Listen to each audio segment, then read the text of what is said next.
નમસ્કાર ખેડૂત મિત્રો, આજે તારીખ 25 જૂન 2026 અને ગુરુવાર. આજના ખાસ વિડીયોમાં તમારું સ્વાગત છે. તો આ વિડીયો પૂરો જોજો.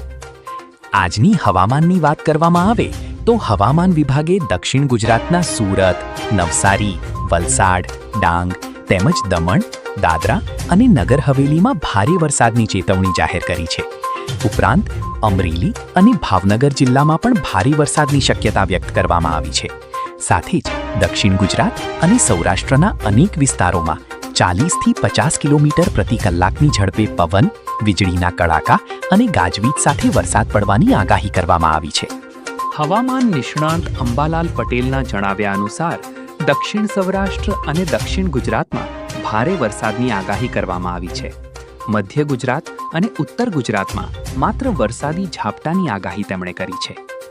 આજથી 3 દિવસ દરમિયાન ગુજરાતમાં વરસાદ વરસશે. 29મી જૂનથી 7 જુલાઈ વચ્ચે રાજ્યમાં સારા વરસાદનું અંબાલાલનું અનુમાન છે. ગુજરાતમાં ચોમાસાની સિસ્ટમ વધુ સક્રિય થતાં હવામાન વિભાગ દ્વારા રાજ્યના નાગરિકો માટે આગામી 1 સપ્તાહ સુધી ભારે વરસાદની મહત્વની આગાહી કરવામાં આવી છે. સ્થાનિક હવામાન કેન્દ્રના અહેવાલ અનુસાર આગામી 7 દિવસ દરમિયાન સમગ્ર રાજ્યમાં સાર્વત્રિક વરસાદી માહોલ જોવા મળશે. હવામાન વિભાગની આગાહી અનુસાર ખાસ કરીને દક્ષિણમાં ગુજરાતમાં વાતાવરણમાં મોટો પલટો આવવાની સંભાવના છે, જ્યાં તીવ્ર પવન અને વીજળીના કડાકા ભડાકા સાથે મૂશળધાર વરસાદ પડી શકે છે. હવામાન વિભાગે પ્રી મોન્સૂન અને મોન્સૂન એક્ટિવિટીના ભાગરૂપે માછીમારો અને દરિયાકાંઠાના વિસ્તારોના રહીશોને સાવચેત રહેવા સૂચના આપી દીધી છે.